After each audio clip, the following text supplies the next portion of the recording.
మా నాన్నగారు ఈ నెల 5వ తారీఖు సోమవారం మధ్యాహ్నం తన తుది శ్వాస విడిచారని బాధాతప్త హృదయంతో తెలియజేస్తున్నా.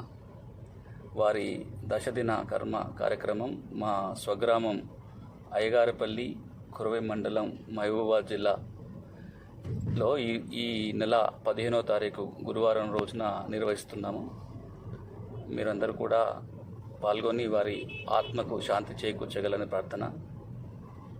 ఈ గ్రామానికి చేరుకోవాలి అంటే దగ్గర ఉన్న ఊరు కురవి మండలం, కురవి వీరభద్రస్వామి గుడి ఏదైతే ఉంటుందో ఆ ఊరికి 3 కిలోమీటర్ల దూరంలో ఉన్న గ్రామం. ఈ అయ్యగారిపల్లి గ్రామంలో ఈ నెల 15వ తారీఖు ఉదయం గురువారం అవుతుంది. మీరందరూ పాల్గొని వారి ఆత్మకు శాంతి చేకూరేలా చేస్తారని ప్రార్థిస్తున్నాం.